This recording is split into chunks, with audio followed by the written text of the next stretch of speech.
Dismount!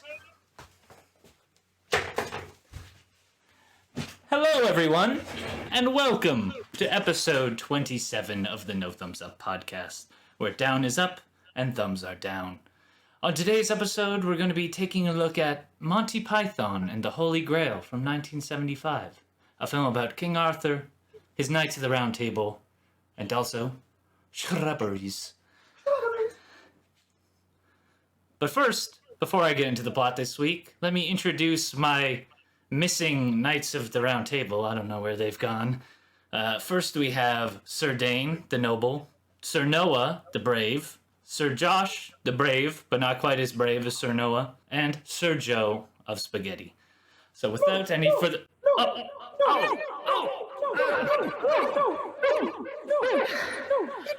We are not the knights you speak of! We are the podcasters who say...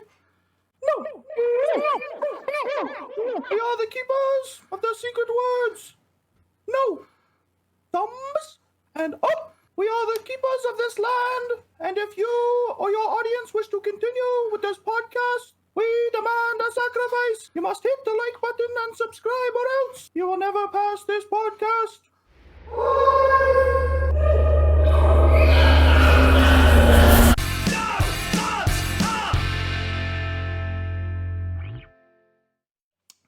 Hello, everyone. Thanks for watching our little stupid intro thing here. Yes, this week we'll be reviewing Monty Python and the Holy Grail. But for this episode, since it's Josh's episode, I'm going to hand it over to him to tell us a little bit about the movie. Okay. Oh, this movie. I've probably seen this movie like the second most amount of times out of any movie. under Borat. Borat is obviously number one. What about Life of Brian? I've actually, honestly, I don't know why I've never seen any of the other of these movies. So this movie, released in 1975, was written and performed by none other than the Monty Python comedy group, which consists of Graham Chapman, John Cleese, Terry Gilliam, Eric Idle, Terry Jones, and Michael Palin, which I had to go look up, and no relation to Sarah Palin. It was directed by Terry Gilliam and Terry Jones, the two Terrys of the Monty Python group. The budget was an estimated $400,000, and it actually box office $5 million USD. Let's go. Which, like, I mean, for the time, that's a lot of fucking money. Back in 75, yeah, that's a lot. Yeah. Who you might mention, who I recognize from, I mean, most of the guys that are in it are Monty Python members. Like, really not much else. Just as I was looking there, I saw John Cleese is one of John them. Cleese is the John only Cleese one is that in rings a bell. Faulty Towers, also. In just scrolling through here, Will and Grace, Shrek the Second, and Shrek Really? the Third. He plays somebody in Elder Scrolls Online, Morrowind. I've heard that my brother mention John Cleese a lot, so I'm sure those are like the bottom of his repertoire. But Who does he play in Shrek? Narrator and King Harold and the The King. narrator? Oh, wow, King yeah. Harold. Okay, interesting. Yeah. Anyways, they were all in Life of Brian, The Meaning of Life, and their Flying Circus TV show, which had like 4 seasons or something like that on BBC. Rita Davies, who plays she plays the witch. She was in The Da Vinci Code and Children of Men, and like all of her like, I don't know, things on IMDb is like old lady. Old lady. It's just like that's all she plays. Connie Booth, who plays Zoot. She was in Faulty Towers, which is another 70s show on BBC Two this time. And John Cleese was also in Faulty Towers. And that's all the info I have on the movie. Thank you, Josh, for doing that introduction. Before we get into the plot here, I'm going to go over our special wheel here. If you haven't seen our show before, every week we bring some movies to put on our wheel here that decide which movie we review for the next week. So I'll quickly go through those. My movie I have put on here before is Isle of Dogs. It's about dogs in Japan, and they all get exiled to this trash island because they think they're causing like a virus outbreak. The Atom Project was Joseph's movie this week about Yeah, it's about time travel and time travel. Ryan Reynolds Adam. going back in time to save himself. Pretty much. Super 8 is our bonus movie this week. J.J. Abrams, the kids see an event with a old Super 8 camera and get superpowers or something like that. Spirited Away, which is Josh's movie. The movie I put on the wheel before. Yes. Studio Ghibli movie. And Dane's movie, Anchorman. Will Ferrell is an anchorman. He's an anchor. An anchorman. And Noah's Requiem for a Dream, the movie I know the least about here. Drug addicts. Nice. But not like, I don't know. Not Everyday like drug the Wolf addicts. of Wall Street drug addicts. Yeah, not like that. Like that the side of dark it. side of drug Not the fun addict. side. Damn. The fun side. Kind of like, what is it? Train spotting. I was going to say train watching. Yeah, train spotting. Yeah, so at the end of the episode, we will spin that wheel to find out what we are reviewing for the next week. But without any further ado, we'll get into the plot for Monty Python. And man, the plot starts a bit earlier on this movie with the fucking just credits being a joke. Starts with what seems to be German subtitles that aren't long enough, or like something along those lines. And then just becomes like gibberish. It's like, see the lovely lakes, the wonderful telephone system, and many furry animals are just like but luckily those the people who were doing that get sacked, and they hire new people, and then there's all this stuff about fucking moose or whatever, not fucking moose but mooses, and we apologize again. The people who have sacked those people have been sacked. So then they go again, it's really soft music, but alright, I think this is where all the credits change to mooses, and then there's just a really seizure-inducing, like, Mexican fiesta after. And then we finally start our movie in 932 AD, and we hear the clopping of the coconuts. King Arthur and his subject are looking for knights to fill his round table that we never see. They never go to. He comes over this hill and gallops towards this castle where they're asked to halt. He wants to see the guy who lives there, but the dude up top is just like, where'd you, like, but you don't even have a horse. Like, well, no, so what? It's like, you just got coconuts. It's like, yeah. Well, where the hell did you get coconuts? And he's like, well, like, don't birds migrate? He's like, coconuts don't migrate. Just this running theme through the movie about swallows and how fast swallows can fly, or how heavy they are if they can carry swallows. But it's not a European swallow, an African swallow. African swallow. This fucking joke in this whole movie. Oh, but then of course African swallows are non-migratory. Fuck. So they just eventually, just because those two guys are bickering, they just like go off and do their own thing. It's the kind of a one-off scene. Nobody else is in this scene, but the bring out your dead. This movie's just like a sketch show with a series of gags. Yeah, pretty much. Yeah, so they're filling all the dead people onto this cart. One of the guys comes up there. It's like, oh, he's not dead yet. Oh, he's nearly dead. It's like, can you do something? Okay. No, I'm not. I'm getting better. Is there anything you can do about this? Clonks him on the head. All right, good. It's like I got Okay, places to good. be. Yeah. I will see you next week. after that random tangent, we're back to King Arthur crossing this field. He sees a man. Oh, woman, stop there. I'm not a woman. Oh, I'm sorry, old man. Oh, hey, I'm not old. And he's just like, well, I'm sorry, I don't know what to call you. You can call you by my name, Dennis. He's like, well, I didn't know your name. It's like, well, you never bothered to ask, did you? I hate just like these guys are just like extremely progressive like people. He's like, hey, yeah, I'm your king. Oh, well, we don't remember deciding on any king, and we're like this very socialist, like, Commune. yeah.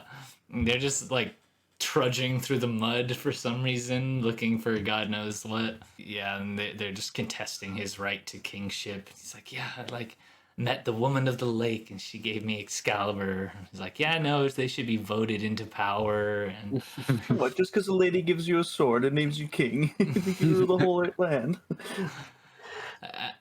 they're like, oh, how'd you get to be king? By exploiting the workers. Yeah, so he just starts like telling them to shut up because like he's not getting what he wants out of them, and then he starts to grab them. He's like, oh, well, don't you see the violence inherent in the system? You guys see that? It's like, this is like from like 1975, like, I don't know, but I guess that is like hippie times, but Yeah, just after hippie times, yeah. I don't know, I wasn't alive then, but... Progressive people existed before the modern age. Believe it or not. No, this is only a thing recently now. No one has ever been progressive before the year 2015. Yeah, you guys are right, but yeah, so then they continue on past these people, and it keeps cutting back between, and then just this brutal fight between the Black Knight and the Green Knight, until they're just like fucking whacking each other with flails and swords. And just as King Arthur pulls up, the Black Knight like kind of takes his sword and straight like throws it through the Green Knight's eye. Just, and as we were watching it, I think it was me and Noah and Joe watching, we were just like, okay, that's going on our kills. That's going in the kill list. Yeah. What is it even called? Kill Hall of Fame. I'll go over it real quick. It's a chia seed lodged in my throat. Number one, Homie Splodin. Number one from Brightburn. I think number one was because we were going to have this be an ordered list, but it's staying there. Our Souls to the Dark Lord. Douche Nuts Nuts from Garfield. The Hawk from Rango. Barb from Black Christmas. News Guy from Hot Fuzz, who became Pyramid Head. Tommy becomes a spooky scarecrow from Scary Stories Tell in the Dark. And the Black Knight skewering the Green Knight with a sword from Monty Python. Very good, very nice. Keep our eyes peeled for more gruesome kills in the future. The Green Knight is hella dead. They walk up to this Black Knight, and Arthur's like, I'm gonna recruit this guy. He's trying to talk to him. Hey, I'm King Arthur. I'm trying to recruit people, blah, blah, blah. He just doesn't say a word until they go to pass him. And he's like, none shall pass. Stand aside. If you try to pass me, then you shall die. So they start fighting, and I guess King Arthur's really good fighter, even though they just showed the Black Knight can tear someone up. It just cuts off his arm pretty quick. 'Tis but a scratch. I've had worse. How about thee? This is the one part that even if you haven't seen Monty Python, you know this part. Yeah. But a flesh wound. Yeah, so he cuts off his other arm. He gets on one knee, starts praying to God, and just clunk hits him on the head. Yeah, cuts off the other leg, and he just can't walk at this point. All right, we'll call it a draw. And then, Running away now, you yellow bastard. yeah. So, yeah, they leave the Black Knight once again, never to be seen again. I don't even know what's the point of this part, but the P-A-S-U Domine. Whack! You know how in like Hot Fuzz you said like no line of like dialogue is wasted? In this movie, every line of dialogue is wasted. Yeah, for real. It's the antithesis of Hot Fuzz. The people found a witch, and is where we meet. May we burn her? The first of the Knights of the Round Table, Sir Bedivere. We found a witch. And I'm not a witch. I'm just. It's like, oh, well, she's dressed like one. They dressed me like this. No. Well, just the nose and Right. the head. It's like, yeah, well, she turned me into a newt. Looks back. Well, I got better. So, Sir Bedivere, being the man of science that he is, comes up with a theory to discover whether she is or is not a witch. Of course, what do you... Oh no. are, I hate this logic. What like- burns? Wood? Wood? And what floats? Wood? It's like, what else floats? Ducks? so, A duck. if she weighs the same as a duck, then she is made of wood, and thusly she is a witch. Which I don't like. They go and put it on the scale afterwards with like a duck, and she definitely outweighs the duck at first, but everyone's just like, oh, she's a witch.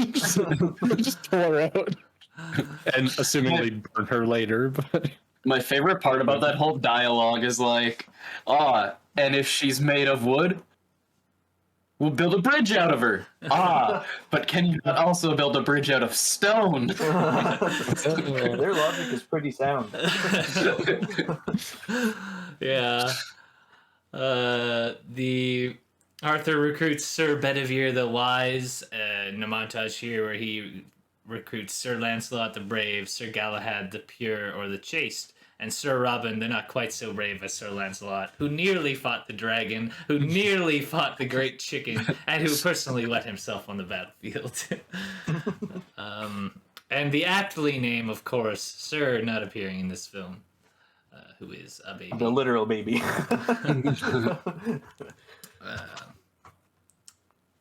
They are riding towards this castle in the distance, all the knights. Arthur's like, man, this science shit sure is crazy. Tell me again how sheep bladders can stop earthquakes. And right as he gets cut off, and it's Camelot, it's Camelot, it's Camelot. It's only a model. And in the distance, just a little model. got him. A very quick entrance into Camelot, and we see all the knights of Camelot doing. What do we do in Camelot? We dance. We have hard words to rhyme. All right. And then, on second thought, let's not go to Camelot. It's a silly place. Turn around and go somewhere else. It's like, we always talk about, like, it's not even a real word, but, like, ginge humor. And I think, like, this movie encapsulates it pretty well. It's just, like... Yeah. It's like the origin of ginge humor. It's, like, just things being where they shouldn't, and, like, a joke being there just because it's funny. It doesn't have to make sense, almost. Yeah. Yeah. So they leave that place and they find God, who gives them a quest to find the Holy Grail. God who speaks like a fucking Canadian from South Park. It's got the jaw that just like detaches. Hey, guy, you gotta go find the Grail. Oh, what are those guys' names from South Park? It's like, Terrence and Philip. yeah. So finally, we get the title of the movie, the quest for the Holy Grail. they arrive at a castle and call up to them. And this is where we get the French guys. Hello, who is it? And then they tell them they're on the search for the Holy Grail. I was like, my master's already got a Holy Grail. I told them we've already got one. They also,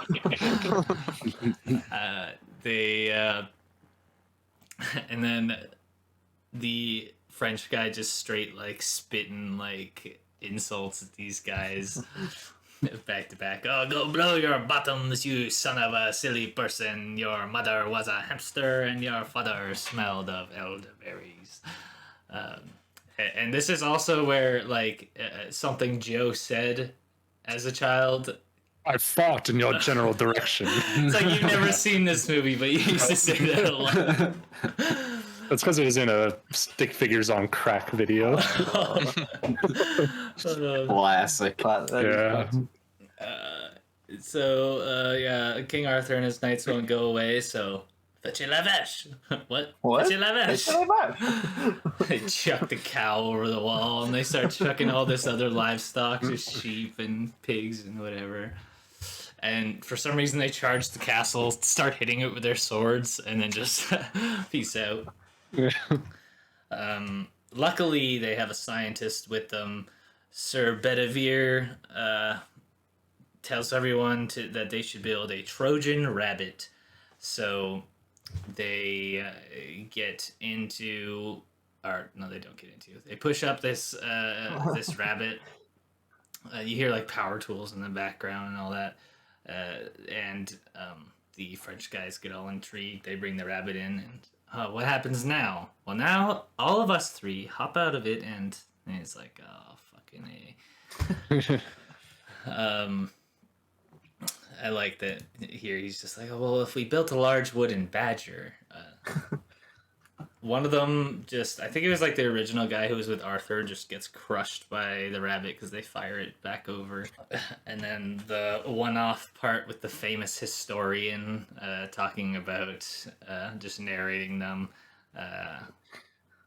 They would need a plan. They decided they should separate and search for the Grail. Randomly, night comes by and just Bullets his fucking throat. That's my like favorite bit of the whole movie is just like the background guy getting killed in the hole, just like search for the guy who did it. It's arguably the most important bit because it leads to something actually happening in the movie. Yeah. leads to the movie ending, what we all need. Yeah. So, firstly, we have the tale of Sir Robin. Sir Robin. He's not in the least afraid to die. Sir Robin. And then just continues getting worse. His body mashed and his elbow snapped. And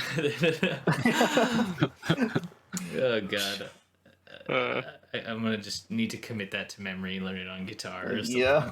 I say you should have memorized it for the podcast. Yeah. You should have all just memorized the line. Oh, I learned to play the lute, just like. So, they eventually, he gets the bard to shut up, and they show up at the three-headed knight, which, honestly, is my thumbs down moment. I just don't think it's that funny or anything, but the three-headed knights, who they can't make a decision. Here it's like, oh, should we kill him? Oh no, let's go for tea and biscuits. Okay, well, we'll kill him and then we'll go for tea and biscuits. No biscuits. Yeah. They, by the time they reach a consensus, they look back and Sir Robin is gone. He ran away. He bravely ran away. I did not. He turned his tail and then he ran away. Yeah, he survives for now. The tale of Sir Galahad is next. He is just having a hard go of it, crawling through a storm, seems to have lost his invisible horse. He sees the Grail way atop of this castle. So he knocks on the door, and the ladies let him in to what will be known as Castle Anthrax. Not a very nice name, but he goes in. They will attend to his every need. There's all these girls in pure white dresses, and they seem very interested in this Galahad feller. But they're trying to get him into bed essentially. They're like, what's your name? Sir Galahad, the Chaste. I'm Zoot, just Zoot. So yeah, she says, oh yeah, like it's all of us just here alone, all of us like this many blondes and this many brunettes, all between the years of 16 and 19 and a half, doing nothing but bathing, dressing, undressing, and making exciting underwear.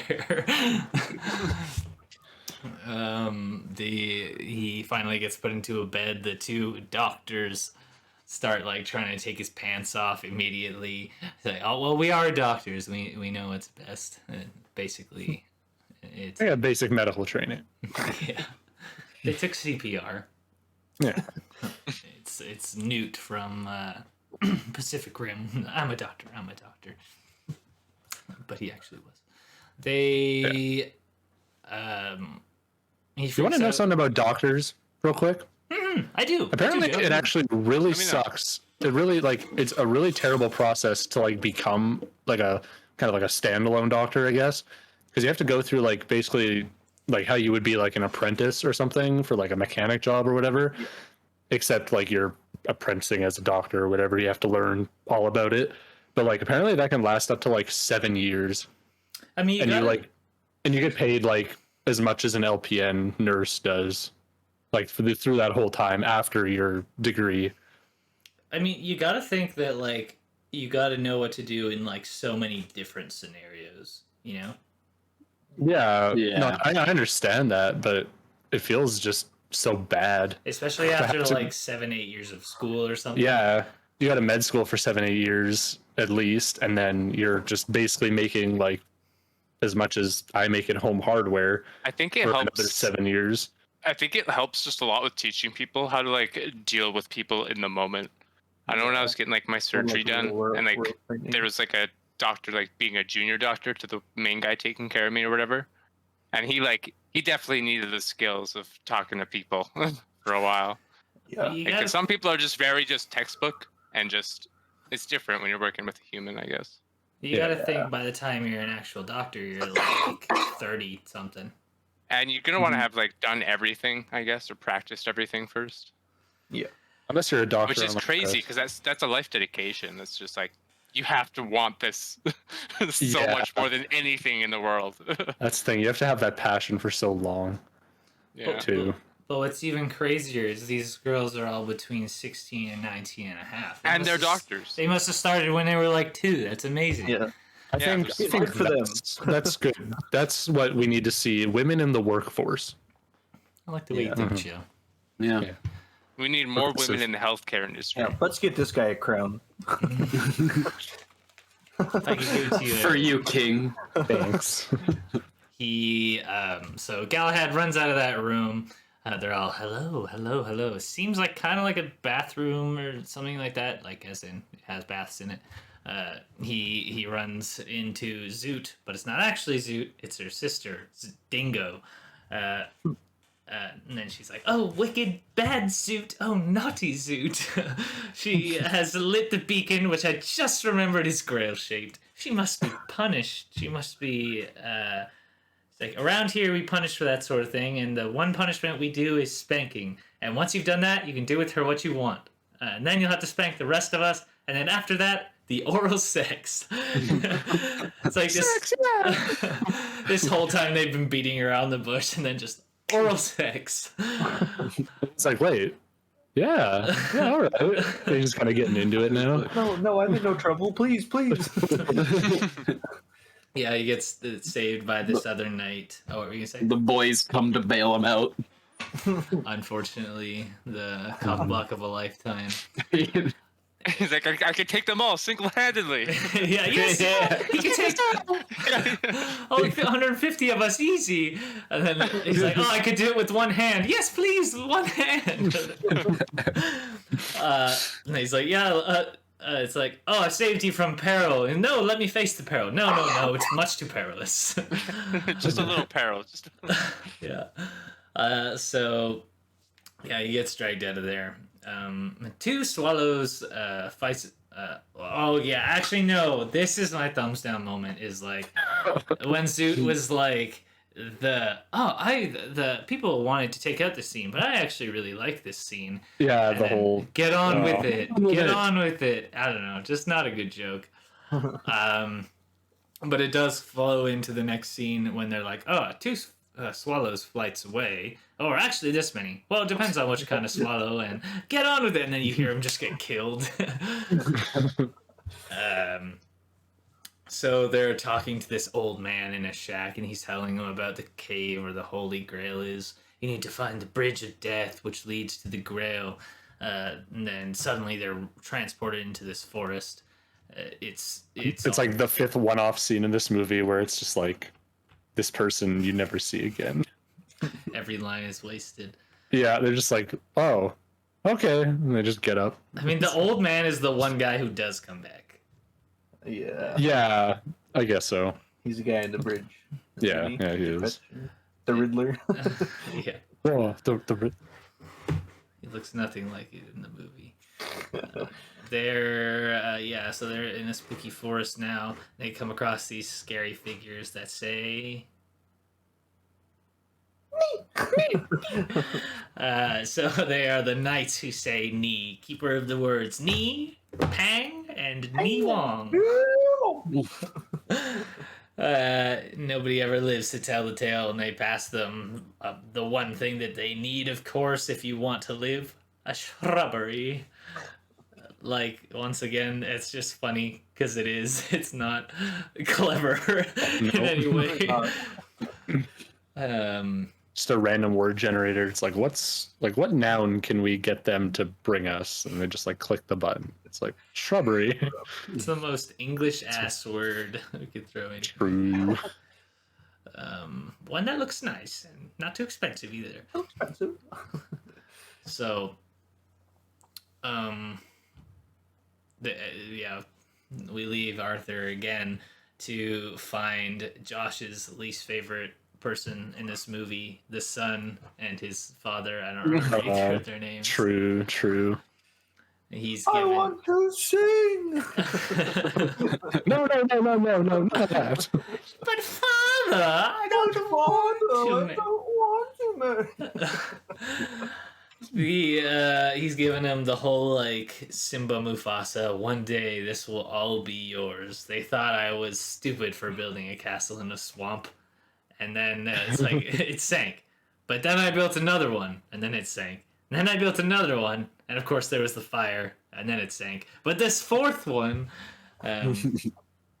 so yeah, it will all be his. And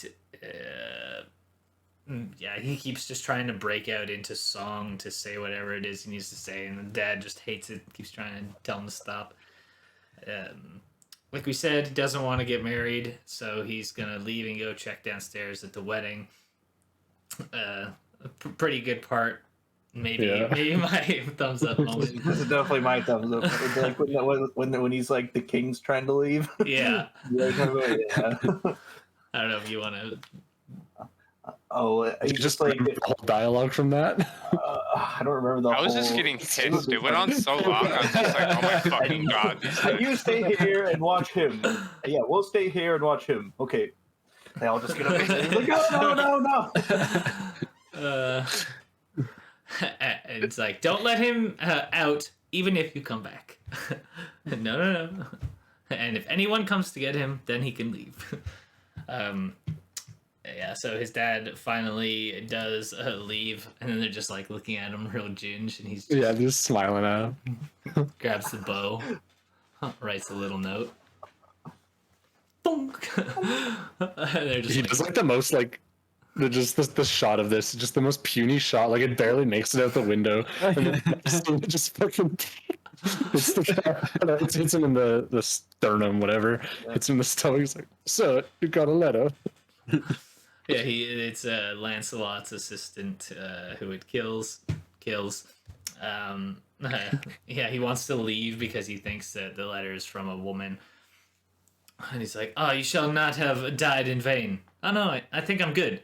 "Oh. well, you should not have been mortally wounded in vain. He's like, no, I think I'm all right. He's like, well, fuck you, I'm going. It's like, okay, I'll just stay here, shall I, sir? All right then. At the castle, Lancelot just runs in, guns a-blazing, just murdering innocent civilians and guests, and he slashes like the dad of the bride at one point, like kicks the bride over.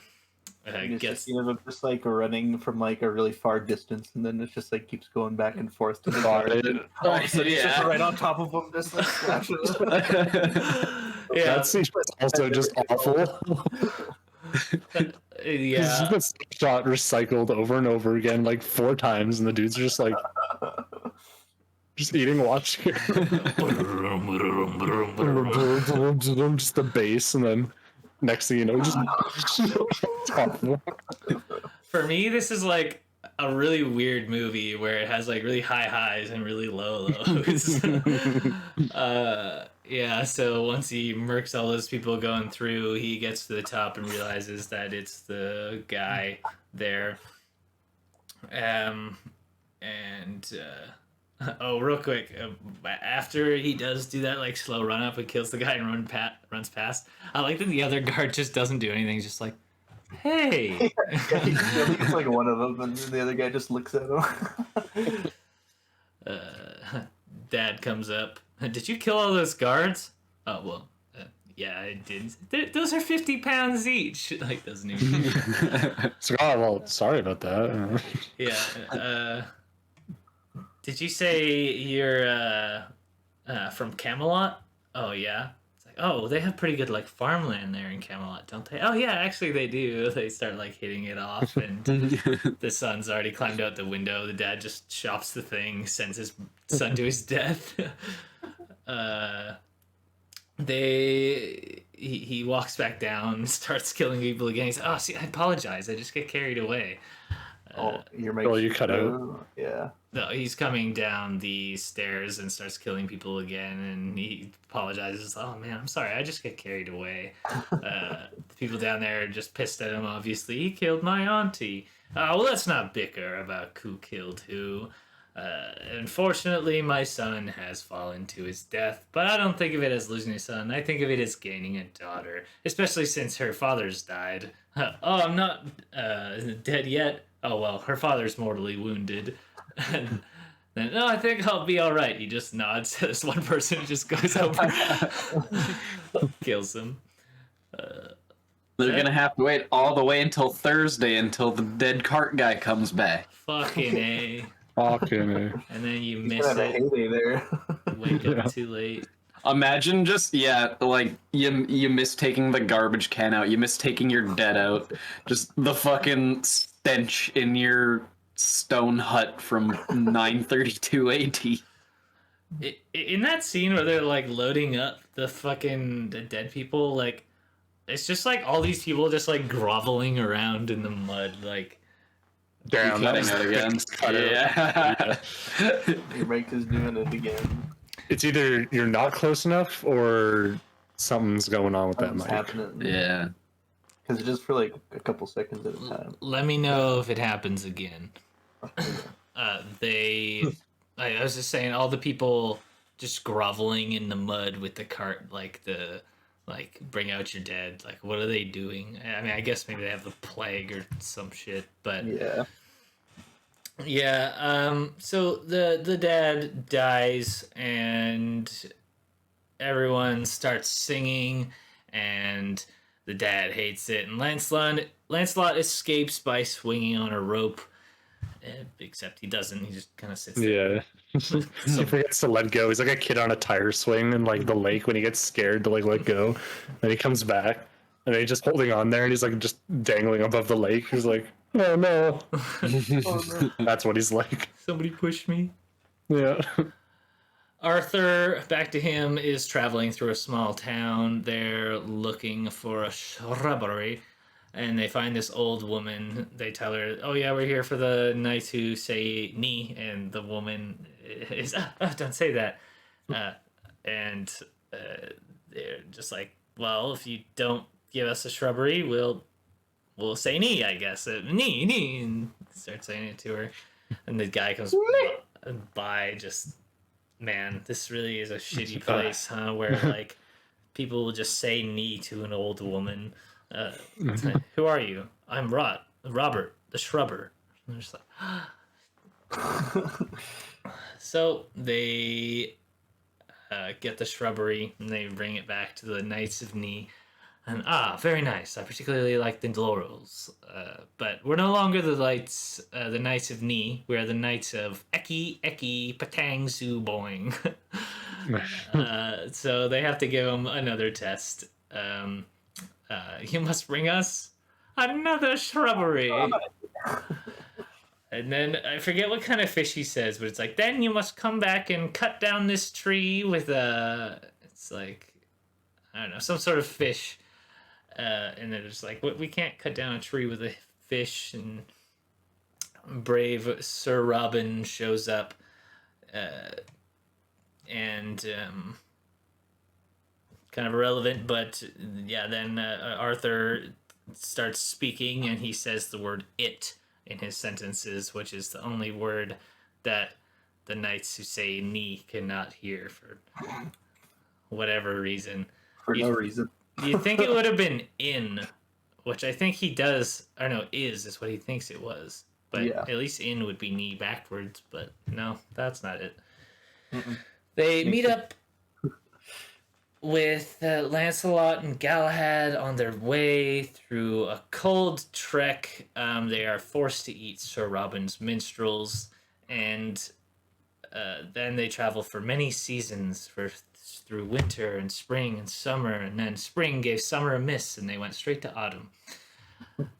They walk up to meet Tim, who is the thrower of fireballs, which what I thought was really interesting in this, a bit of real nerdy trivia, but there's this old magic card called Prodigal Sorcerer that you tap it to deal 1 damage to something, and people always call that card Tim. So if you build a Tim deck, it means that you've built a bunch of cards that tap and deal 1 damage. So I was like, oh, that's where that comes from.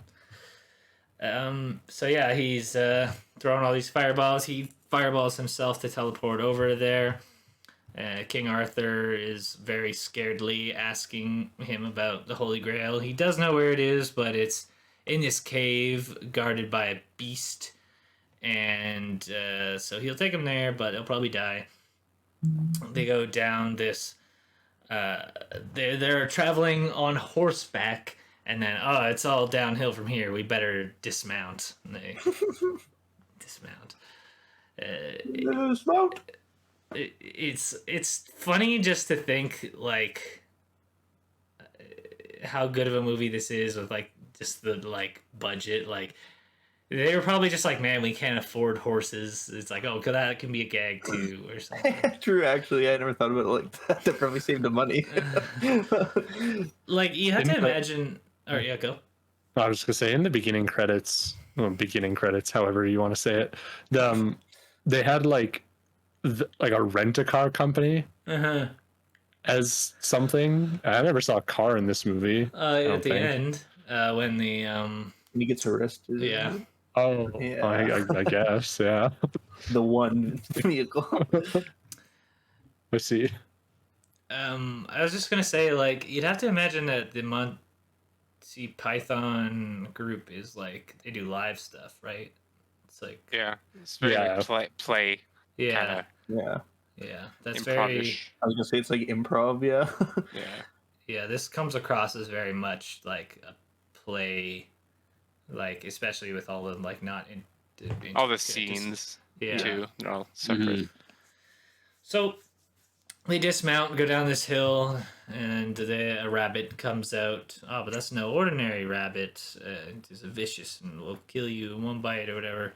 And then so they send one of the knights over there and just instantly just it's fucked up by it. He's like, I warned you, it's always the same. But did you listen? No. And they just decide that, okay, we'll just storm him and then we'll get him. So they all go at the same time, 5 of them die, and then they back up. They run away. But how will they kill him? Of course, the holy hand grenade. Holy hand grenade. Duh. From the game Worms. Yeah. Just waiting for you to say that. Yeah. The holy hand grenade is brought to them by the cultsmen, so I guess that's where they're relevant. He grabs it from a really nice box. It's a really nice golden hand grenade, but first they need to read from their book on how to use it. And it's first you must remove the pin, and then you must count to 3, and 3 is the number of which you will count to. You will not count to 2, nor will you count to 4. Once you have counted to 3, the third number is reached. Toss it, and then, of course, 1, 2, 5, and then 3, sir. 3 throws it.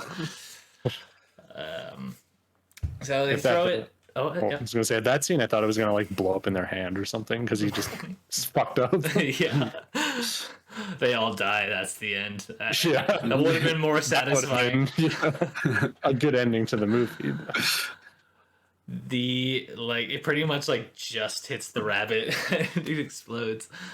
The cops hear it go off and they start heading towards them. They enter the cave. The message is in Aramaic from Joseph of Arimathea. That's you.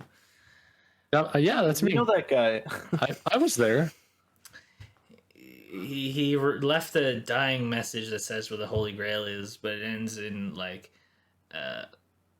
it's in the castle of Arg. It's like, maybe he died. Well, he wouldn't have bothered to write Arg if he died. It's like, now we're using logic. Some sort of legendary beast comes upon them to try and eat them. It's an animated beast. And Do you think that saved them money? Like, just all the animation in this movie, do you think that saved them money? I feel like that cost them. Yeah, that had to have cost them way more money than it saved them. Good. Especially for like the whole season changing part where they're just showing like the person with the winter and the summer and the whatever. So they could have just easily, got some fake snow, could have showed the outside during summer. Yeah, it's a lot of just visual gags with that stuff. Yeah, this is playing trumpets. It smacks of people who are what can we do with a visual medium?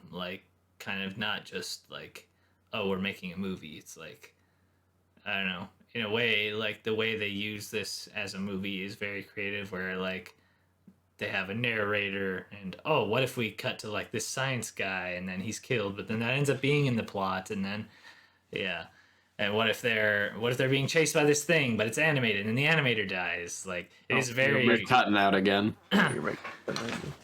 If they're chased by this monster and then the animator dies and then it ceases to exist, it's very much it's all very meta for how stupid it is. Stupid meta. Mm-hmm. The animator dies and they get to go free. They see the old man from scene 24. He asks us 3 questions and then we may pass. So, but they don't know what they're going to be. So he says, "Sir Robin, you go." And then, why don't we send Lancelot? He goes up. "What is your name?" Lancelot. "What is your quest?" "I want to find the Holy Grail." "What is your favorite color?" "Blue." "All right, you can go by." Robin. "What's your name? What's your quest? And what is the capital of Lucidia?" "Oh, I don't know that." It's tossed over into the pit. Galahad approaches, gets the same 3 questions, but he says, they're like, "What's your favorite color?" And he's like, "Blue," and then gets launched, so it's he gets it wrong. Arthur gets up, gets the same first 2 questions, and then, "What is the latent speed, or airspeed velocity of a swallow?" "Well, do you mean a European or an African swallow?" "Oh, well, I didn't know that." Old man goes flying. They start crossing the bridge, And intermission. Dun, dun, dun, dun, dun. Like 10 minutes from the end of the movie. And it's like midway through crossing the bridge and then intermission. Finish it. Which, like, they had to actually cross that bridge. Like, I don't know how high it is or how it's, like, supported, but they did actually have to cross that rickety ass bridge. So they hear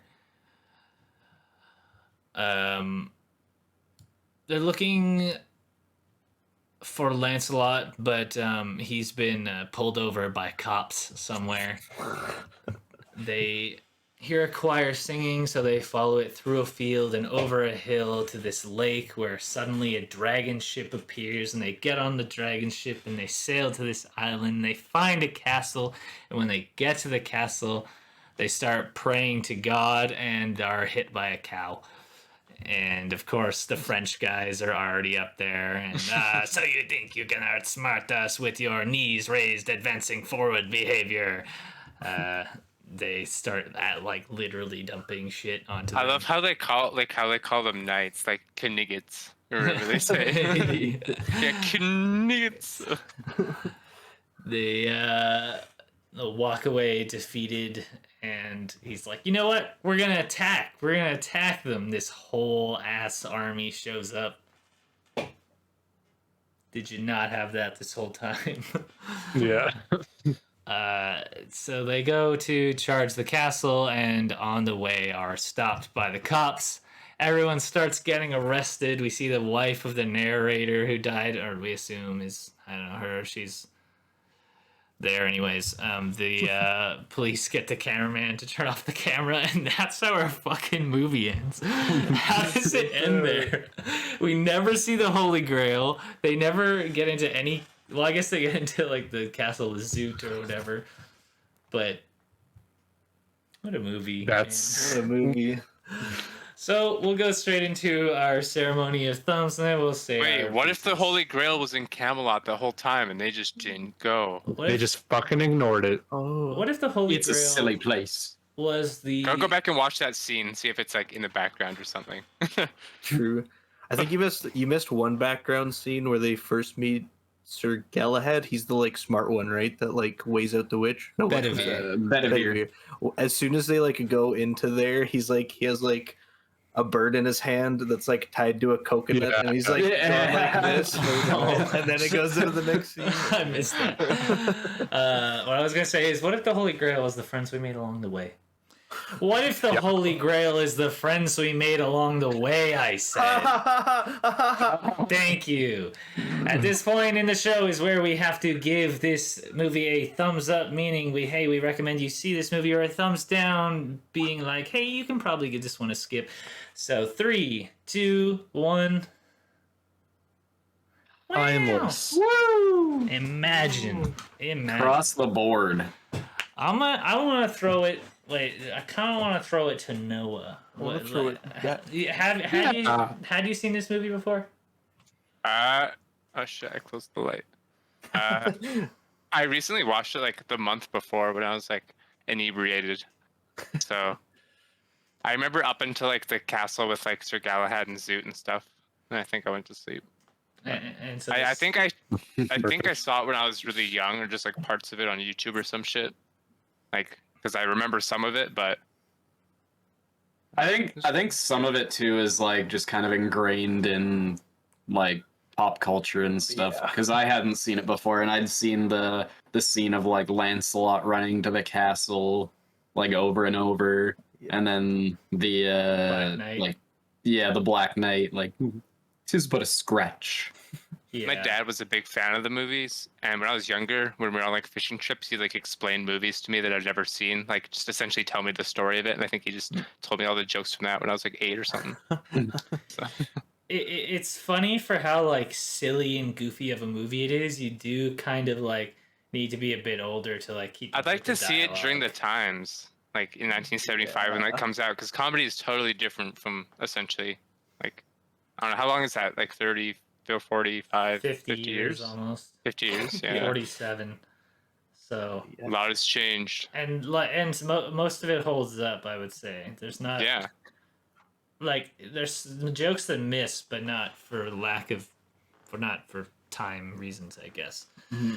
I mean, you'd said that this was kind of around the hippie era, right? You think people were supposed to watch this movie just fucking stoned? True. See? I got a feeling that's how it was written. True. Yeah, it was definitely written on something. On some British weed. Once again, because British LSD. Some elderberries. Some elderberries. this was actually written at Burning Man, believe it or not, Yeah. at British Coachella. Here at the No Thumbs Up podcast, every week, each of us bring a movie to put on this here wheel. I will quickly go through them again, and then we'll give it a spin to see which movie we are reviewing next week. We have Joseph's movie, The Atom Project, Super 8, which is our bonus movie for this week, Spirited Away, which is Josh's movie, Anchorman, which is Dane's movie, Requiem for a Dream, which is Noah's movie, Isle of Dogs, which is mine. So I'll now give it a spin to see which movie we're watching next week. Glad the wheel doesn't make noise at this point. Yeah. I thought it would. It does. It does make a lot of noise, but I guess it just gets cut out because it's consistent. Yeah. It's Joe's movie, The Atom Project, and this is the newest movie we've ever had on the wheel. This movie came out like 2 days ago on Netflix or something. Ooh, exciting. Wow. Yeah. I thought it was just #1 on trending. I didn't know it came out that long ago. That's wild. This will be good for SEO, you know, guys? Oh, yeah. Oh, yeah. Oh yeah. So, thank you everyone for coming for this shenanigans here at the No Thumbs Up podcast. If you like what we're doing here, don't forget to leave a like, comment on which movies you'd like to see us review, subscribe if you want to hear more podcasts like this one. And something I should have brought up at the beginning is we are now on every audio podcast service. We're on Apple Podcasts, we're on Spotify, we're on Stitcher, we're on literally everything. So you can check us out there as well. I can't find this thing. Price for the subscription cost. Absolutely nothing coming through. But if somehow we did get you to listen all the way through to this podcast, rate us 5 stars. That would help a lot. We have been No Thumbs Up. We'll see you guys next time. Peace out. Later, bitch. Bye. Have a beautiful time. Waving. Bye, guys.